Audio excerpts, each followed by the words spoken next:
وَسَيِّدُ لِلنَّاسِ تَأْمُرُونَ بِالْمَعْرُوفِ وَتَنْهَوْنَ عَنِ الْمُنكَرِ وَتُؤْمِنُونَ بِاللَّهِ۔ پروردگار عالم ارشاد فرماتا ہے کہ میرے مومن بندے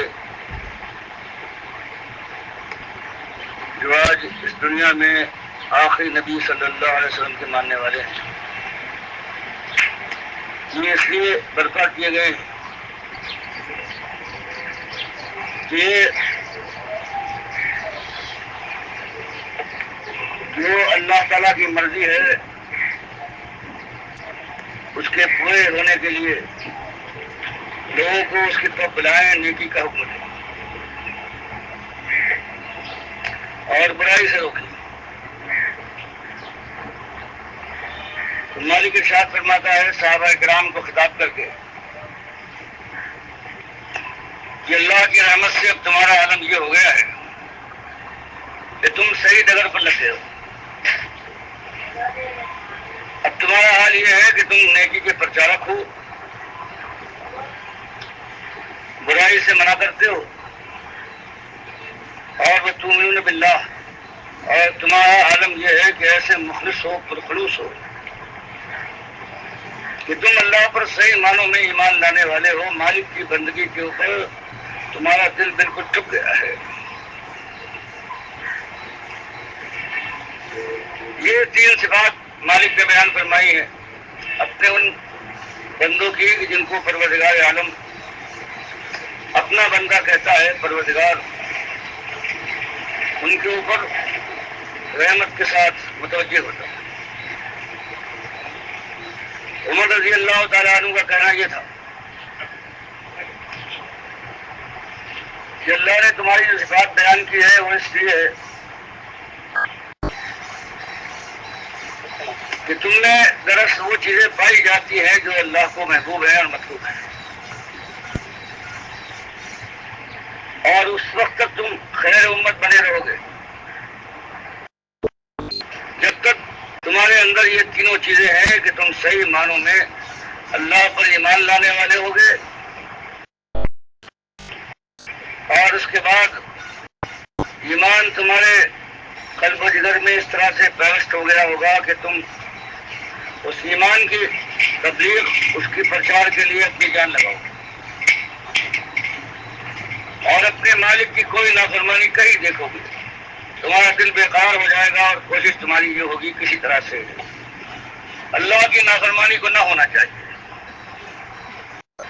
تو یہ چیزیں بیان کی گئی ہیں خیر امت کے لیے، اور حضرت عمر فاروق رضی اللہ تعالیٰ عنہ کا کہنا یہ پورا ہوا کہ خیر امت اس وقت تک ہو جب تک کہ تمہارے اندر صفات باقی ہے، اور جب صفات باقی نہ رہے تب تم خیر امت نہیں رہو گے۔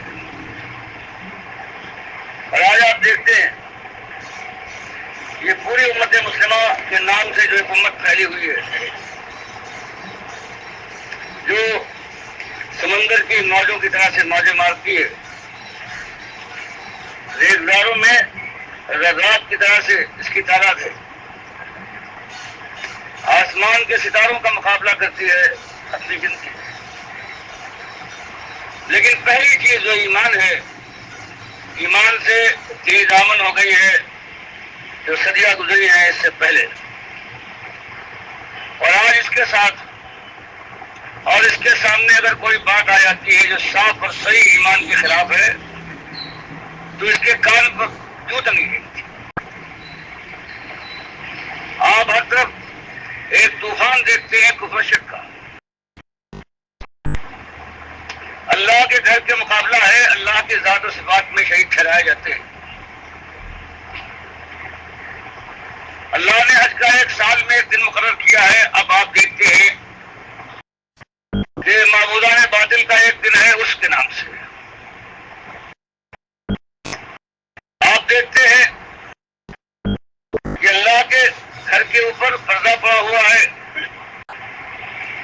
تو مالک کے گھر کے مقابلے کے لیے آج یہ جو امت مسلمہ کہلاتی ہے اس کا حال یہ ہے، اس نے گلی گلی کوچے کوچے میں ایسے گھر بنا لیے ہیں اپنے خود ساختہ باطل معبودوں کے، ان کے ساتھ بالکل یہی ہوتا ہے۔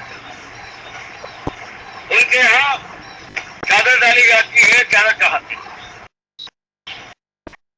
پھر خانہ کعبہ کے جانے والوں کے اوپر کچھ پابندیاں ہوتی ہیں. ایسے معبودان باطل اس امت نے تلاش لیے ہیں کہ ان کے گھروں کی زیارت کے لیے جب جاتے ہیں تو خاص انداز سے، خاص لباس ہے، کبھی جوتی نہیں ہے، کبھی سر پہ ٹوپی نہیں ہے، کبھی ایک خاص طرح کا رومال یا کپڑے پہن کر جاتے ہیں. وہ احرام کی طرح سے دوسرے گھروں کے ساتھ بھی ان کا یہی معاملہ ہے.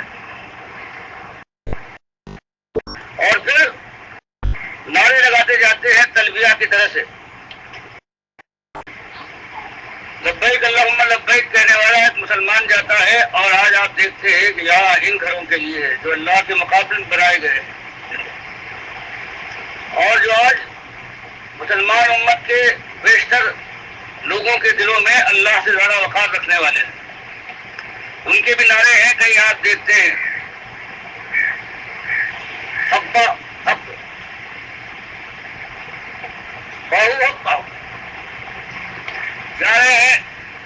وہی تلبیہ کے نعرے ہیں لگاتے ہوئے، اور پہنچنے کے بعد سارے وہی مراسم ہیں. وہی جیسے کہ اللہ کے گھر میں لگے ہوئے پتھر کا استلام ہوتا ہے، یہ جاتے ہیں بابا کے گھر کا، یہ پتھر کو سلام کرتے ہیں، چومنے کا موقع ہو چومتے. پھر پھیرے لگاتے ہیں غیر اللہ کے ان مقامات کے جو اللہ کے مقابلے میں بنائے گئے، اس کو بھی طواف کہتے ہیں یا پھیرے کے نام سے یاد کرتے ہیں. پھر وہاں ان کے دندوت ہے جھک جاتے ہیں،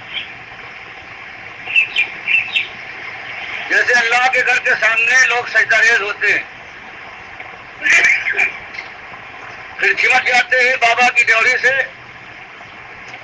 یا حضرت کے دروازے سے،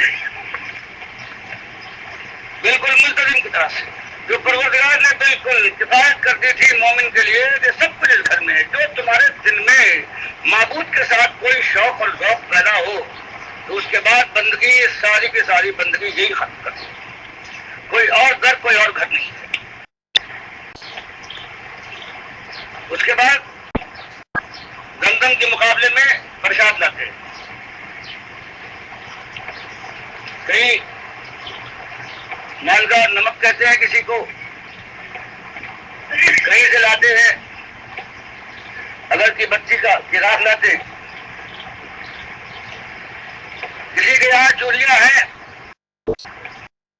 کوئی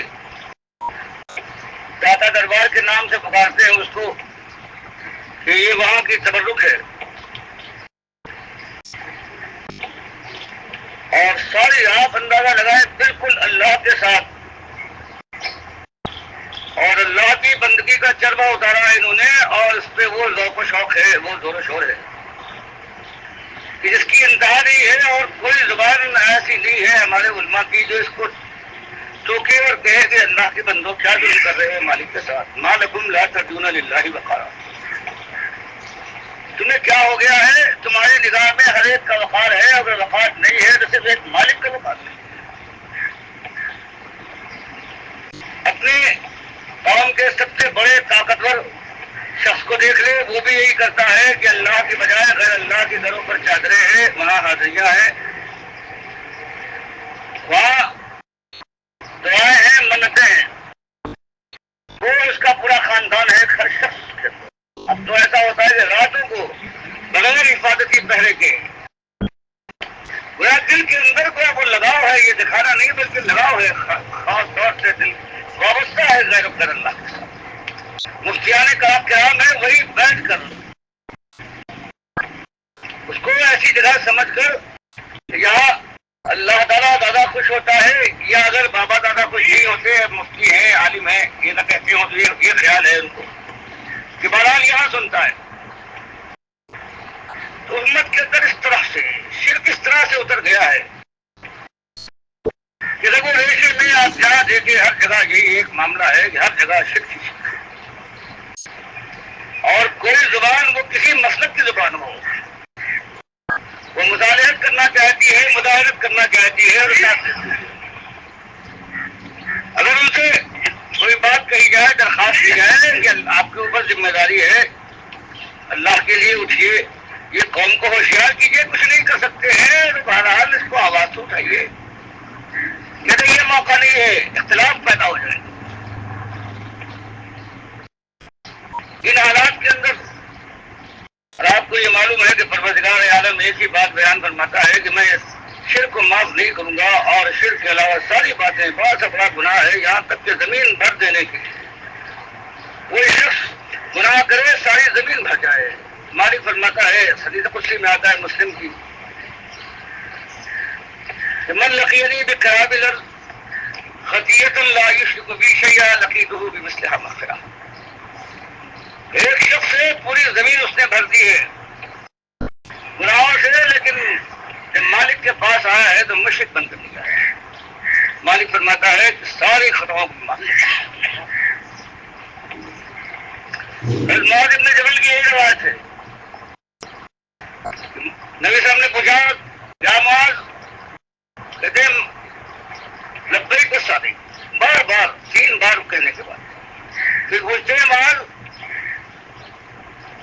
اللہ پر بندوں کا کیا حق ہے؟ ادبار کہتے ہیں مجھے علم نہیں ہے، آپ پوچھ رہے ہیں، اللہ نے آپ کو، آپ علم والے ہوں گے، اللہ نے بتایا ہے یا اللہ جاننے والا ہے؟ نبی صاحب فرماتے ہیں کہ معاذ اللہ کا بندوں پر یہ حق ہے کہ وہ بندے اپنے ایک مالک کی بندگی کریں اور اس کے ساتھ کسی کو شریک نہ ٹھہرائے۔ پھر دریافت کیا کہ معاذ اور بندوں کا کیا حق ہے اپنے مالک کے اوپر؟ انہوں نے یہی بات کہی کہ آپ جانتے ہوں گے یا اللہ بہرحال علم ہے ہر چیز کا۔ نبی صاحب نے فرمایا کہ بندوں کا یہ حق ہے کہ جب وہ توحید پر جم جائے، شرک نہ کرے، تو مالک ان کو جہنم کی آگ میں نہ جلائے۔ حضرت جابر بیان فرماتے ہیں کہ اصلی چیز یہ ایمان ہے، اعتقاد ہے۔ ارشاد ہوتا ہے مسلم کی روایت میں، الموجبتان، 2 چیزیں واجب کرنے والی ہیں۔ صحابہ رضی اللہ عنہم نے دریافت فرمایا کہ مل موجبتان یا رسول اللہ، اللہ کے رسول یہ واجب کرنے والی 2 چیزیں کون سی ہیں؟ آپ نے فرمایا ممات لا یشرک باللہ شیئا دخل الجنہ، وممات یشرک باللہ شیئا دخل النار۔ فرمایا جو اس حالت میں مرا ہے کہ یشرک باللہ شیئا ذرہ برابر بھی اس کے ایمان میں فطور ہے اور اس نے کہیں معمولی سے معمولی شرک کیا ہے، تو اب جہنم ہمیشہ کے لیے اس کا مقام ہے۔ وممات لا یشرک باللہ شیئا، اور وہ شخص کہ مر جائے اور اس نے اللہ کے ساتھ کسی کو شریک نہ ٹھہرایا ہو، دخل الجنہ، تو وہ جنت میں داخل ہو کے رہے گا۔ ایک ہی بات قرآن کی، 3/4 قرآن ایک ہی بات کو بیان کرتا ہے کہ الہکم الہ واحد لا الہ الا هو الرحمن الرحیم، تمہارا ایک الہ ہے، الہ واحد ہے، اس کی خدائی میں کوئی شریک، کوئی ساجی، کوئی شریک نہیں۔ اور شرک کے لیے ہوتا ہے، دریافت کیا جاتا ہے کہ شرک کیا چیز ہے۔ شرکت یا ساجے کو کہتے ہیں، معنی یہ ہے کہ اللہ کی خدائی میں، پروردگار کی اس کائنات میں جس کا وہ مالک ہے، اس کے اندر کسی اور کو اللہ کی ذات میں یا اللہ کی صفات میں، اس کے اختیارات میں، اس کے حقوق میں کہیں بھی کسی کا ذرہ برابر بھی سایہ ثابت کر دے کسی انداز سے، بس یہ شرک ہے۔ آپ کے شرک آپ کے سامنے ہے۔ عیسائیوں نے عیسیٰ علیہ السلام کو اللہ کا بیٹا بنایا، یعنی اللہ کی ذات کا ایک ٹکڑا ہے وہ۔ یہ ذات کا براہ راست اس طرح سے بیٹا اپنے باپ کے نطفے سے ہوتا ہے، اور نطفہ بدن کا ایک جز ہوا کرتا ہے۔ اس طرح سے ان ظالم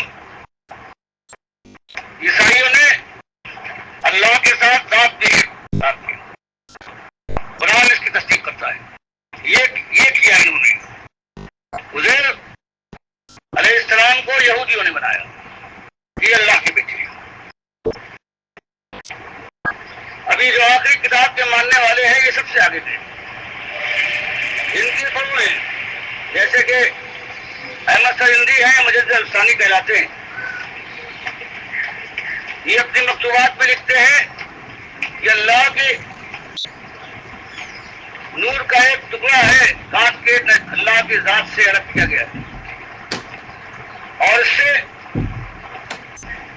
محمد صلی اللہ علیہ وسلم کی تخلیق ہوئی ہے, اور کسی کو یہ حیثیت حاصل نہیں ہے, کوئی اور نہیں ہے جس کے اندر یہ اللہ کی ذات کا یہ ٹکڑا ہو سوائے محمد صلی اللہ علیہ وسلم. اب نور کی مختلف چیزیں انسان کہہ سکتا تھا, تعویل ہو سکتی تھی, ساری تعویل انہوں نے ختم کر دی. تو یہ ہمارے بزرگوں کا, اور سارے اتنے بزرگ گزرے ہیں ہمارے بڑے سے بڑے, انہوں نے وہ چیز نکالی. نور کا آج مسئلہ دیکھتے ہیں وہی مسئلہ ہے کہ محمد صلی اللہ علیہ وسلم اللہ کے نور کے ایک ٹکڑے ہیں, جیسے کہ مجدد الثانی اور دوسرے ہمارے بزرگوں نے لکھا ہے. تو یہ ہے ذات کا شرک. اس کے بعد صفات کے شرک, اور اس شرک میں سب سے پہلا شرک ہے وہ علم غیب ہے, علم کا شرک. اللہ ہر جگہ سے ہر چیز کو اندھیرے اجالے میں, صبح اور شام میں, ہوا اور زمین کے اندر ہر چیز کو دیکھنے والا ہے, اس کا عالم ہے, جاننے والا ہے, باخبر ہے. 3 صدیاں گزری تھی فی کی, کہ اس کے بعد یہ نظریہ وجود میں لایا گیا کہ جو پیر ہوتا ہے اپنا مرشد, وہ اپنے مرید کی ہر چیز سے ہر وقت واقف رہتا ہے. اور وہ 30ویں صدی میں جو شروع کیا گیا تھا یہ نظریہ, یہ شرکا, یہ علم غیب کا, یہ اس کا حال یہ ہے کہ ابھی تک اور اپنی انتہائی شدت کے ساتھ ہر ایک لکھنے والا ہے. چاہے علی حجویری ہو, ان کو داتا گنج بخش کہا جاتا ہے, چاہے یہ عبد القادر جیلانی ہو, دنیا میں یہی لکھیں گے, یہی لکھیں گے فتح ربانی میں کہ پیر اپنے مرید کے ہر حال سے ہر وقت واقف ہوتا ہے. اور یہ چیز جو علم ہے, علم میں جو شرک ہے, یہ صحیح معنوں میں اصلی شرک کی جا ہے. اگر مشرک کو یہ خیال ہو جائے کہ وہ غیر اللہ سے پکارتا ہے, غیر اللہ کی نظر نیاز کرتا ہے, اور حضرت کو خیال خبر نہیں ہوتی, تو کون اپنا وقت خراب کرے گا, کون اپنا بہ سکتا ہے؟ سب سے پہلے شیطان یہ ڈالتا ہے کہ حضرت کو تمہاری ہر بات کی ہر وقت خبر ہے. ان کے مرنے کے 800 برس بعد بھی اگر ان کی نظر نیاز کرو گے تو حضرت کو خبر ہو جائے گی, خوش ہو جائے گی, اور اس کے بعد پھر نوازیں گے جیسے نوازنے کا حق ہے. اور پروردگار عالم نے ہر جگہ اس چیز کو, یہ چونکہ جب تھی علم غیب کا معاملہ, شیطان پہلے یہی کہتا ہے کہ حضرت کو ہر بات کی خبر ہے, اور اس کے بعد پھر حضرت کو پکارو, خوش ہونے کا عجیب انداز ہے, ہر ایک کا الگ انداز ہے. بغداد والے ہیں وہ چاول اور کھیر سے خوش ہوتے ہیں, نبی صلی اللہ علیہ وسلم کو حلوہ معروف ہے, حضرت حسین کے لیے شربت چاہیے, بیوی کے لیے سانہ کو چوری ہو کے انتظام ہونا چاہیے. یہ سب تو بکری کے اوپر پوری طرح سے یہ ہوئی. یہ جو حضرت چاہتے ہیں وہ ان کی نظر نیاز کرو, اور نظر نیاز چونکہ عبادت ہے اس لیے ان کی بندگی کرو, خوش ہو جائے گی, نوازیں گے. نہ کرو گے ہر بات کی خبر ہے انہیں, ناراض ہونے کے بعد برباد کرتا نہیں. یہ وہ چیز ہے جو دماغ کے اندر شیطان بچھاتا ہے کہ حضرت کو ہر بات کی خبر ہے, اس چیز سے خوش ہوتے ہیں, یہ کرو گے حضرت کو خبر ہو جائے گی, ان کے پاس خود دینے کو بھی ہے, اور اگر نہ ہوا تو محبوب سبحانی ہے, مچل جائیں گے, محبت سے مجبور کر دیں گے اللہ کو, اور تمہاری بات تو کروا دیں گے. پہلے دل میں شرک کروانے کے بعد جب وہ اپنی جگہ بنا لیتا ہے تو کہتا ہے حضرت کے پاس تو سب کچھ ہے، اولاد وہ دیتے ہیں رزق سے کر، وہ گھر کے اندر خون برساتے ہیں، تصرف کے اوپر ہر چیز پر وہ قابض ہے، ان کو بنا دیا، کوئی کتب ہے، کوئی ابدال میں سے ہے، کوئی وطن اوقات کا کوئی جز ہے، کائنات جیسے ہمارے بزرگ کیسر موجود سب سے پہلے یہاں پر جو چیز آئی ہے وہ یہی ہے، اس سے پہلے اس طرح سے منظمت صرف نہیں آیا تھا یہاں، کیسر موجود نے سب سے پہلے اس کو نظم کے ساتھ ضبط کے ساتھ شرک کو پھیلایا ہے اور بتایا ہے اولیاء اللہ ہے، یہ مدیران تکبیر ہے، سارا کچھ یہ کرتے ہیں، ان کے ذریعے سب کچھ ہوتا ہے، کشمیر میں کھڑا ہوا ہے، تصرف بھی بتا دیا، خوشی کس طرح سے ہوتی وہ بھی معلوم ان کو ہو گیا، پھر کہتا ہے پکار لگاؤ نعرہ یا علی کا یا رسول اس سے بیٹھتے کہو یا غوث، تو مشہور معروف چیز ہے، اب ان کو پکارو، خبر ان کو ہو جائے گی، ان کے پاس دینوں کا ہے، تمہارے دل سے واقف، تمہاری گود بھریں گے، تمہارے گھر میں ہون برسے گا، تمہاری مشکلات وہ دور کرے گی، تمہاری مصیبتوں کو ہٹائیں گے، اس میں دیکھو بتائیں گے۔ اور پھر اللہ کی تقدیر جو کائنات کے بنائے جانے سے 50,000 سال پہلے لکھ دی گئی تھی، اگر اس پہ یہ مقدر ہے کہ اس شخص کو کبھی پریشانی کے بعد خیر اس کو مل جائے، بے اولاد ہو رہنے کے بعد اولاد سے نواز دیا جائے کہ وہ مدت پوری ہوتی ہے، اور اللہ کی طرف سے وہ تقدیر اس کے سبقت کر کے اس کے حق میں آتی ہے، تو یہ کہتا ہے بس اللہ کا نام نہیں ہے، دیا ہے جس کے پاس وہ آخری مرتبہ گیا ہو یا جس کے متعلق وہ دل میں سوچتا ہے، طے کر لیتا ہے کہ نہیں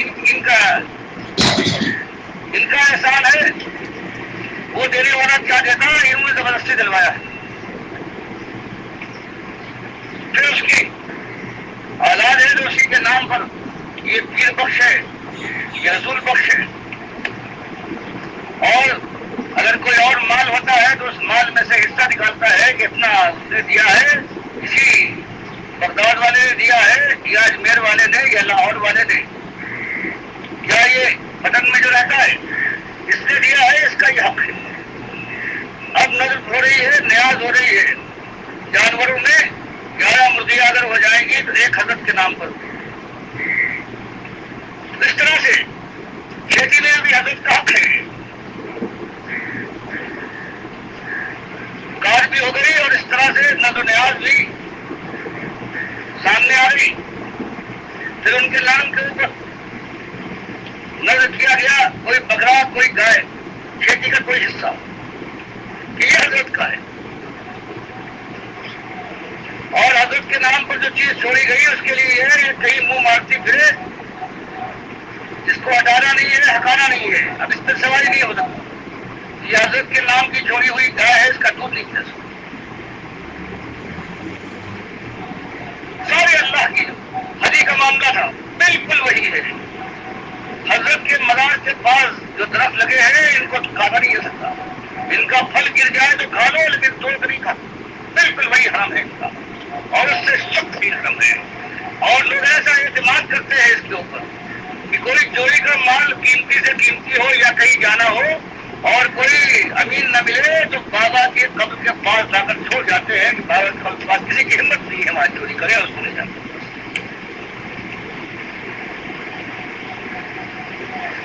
تو یہ ایک طوفان اٹھتا ہے اور ہمیشہ اٹھتا ہے، اور ہمیشہ مسلمان قوم میں اٹھتا ہے، حضرت آدم کی اولاد چلتی گئی ہے سینکڑوں سال، اس کے بعد حضرت نوح، یہی مسلمان قوم تھی، اس کے اندر اور خرابیاں پیدا ہوئی ہیں، قابیل نے حابیل کو مار ڈالا ہے، لیکن مدت دار گزرنے کے بعد کہیں وہ زمانہ آیا ہے کہ 5 پنجتن پاک پکارے گئے ہیں، اولیاء اللہ کو ایک ماننے والے موحدین کو پوجا گیا ہے، ان کی قبروں پر وہی کچھ ہونے لگا ہے کہ جو اللہ کے گھر کے ساتھ ہوا کرتا ہے، اور پھر دعائیاں ہیں، پکارے ہیں، نظریں اور نیازیں ہیں، منتیں ہیں، اللہ نے اس قوم کو 950 سال کے بعد برباد کیا ہے، ایک کافر نہ چھوڑا. تھوڑے سے مالک فرماتا ہے ما آمنا ماہ الا قلیل. حضرت نوح کی 950 سال کی اس کوشش کے بعد چند حضرات مومن بنے تھے، باقی ساری کی ساری قوم تھی جو مشرک رہی ہے. اللہ نے ان کو ڈبو مارا ہے، آسمان سے پانی کے دھارے کھول دیے ہیں، زمین نے ابالا ہے اپنے پانی کو، اور دونوں پانی ایک جگہ پر ملے ہیں. ایک کافر ایک مشرک نہ بچا ہے. حضرت نوح کا بیٹا ان کی بیوی ماتا نہیں گئی. اب صرف مومن بچ گئے.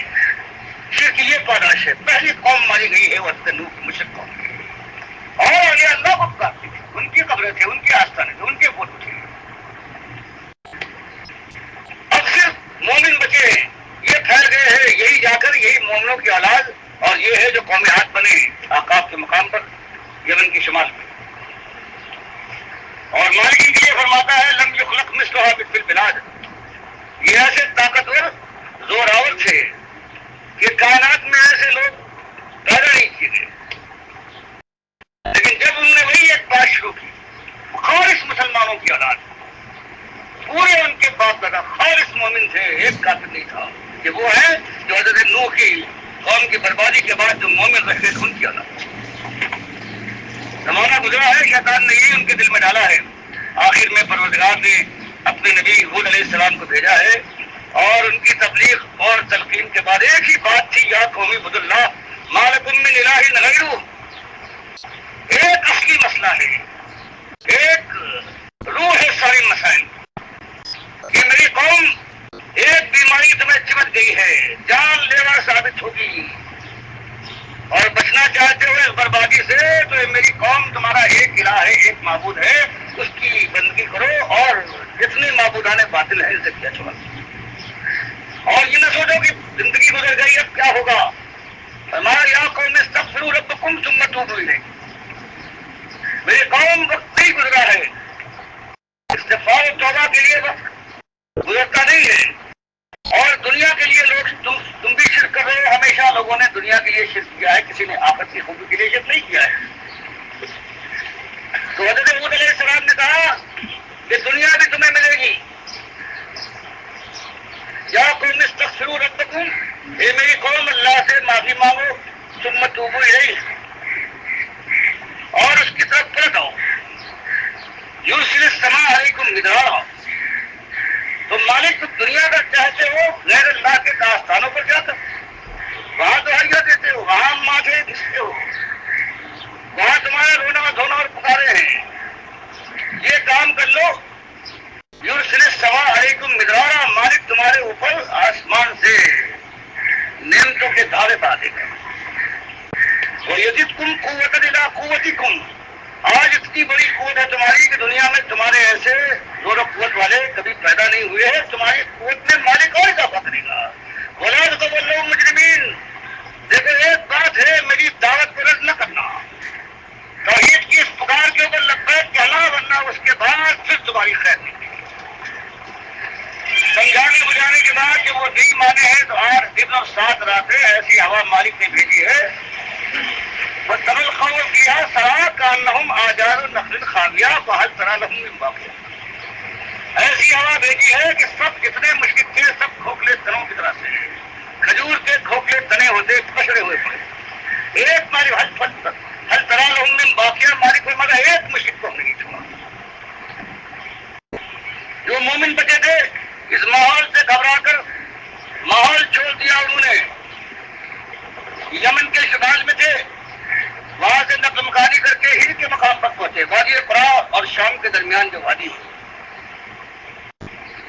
وہاں جانے کے بعد خالص مومن پہنچے، ایک اس کے اندر کافر نہیں تھا.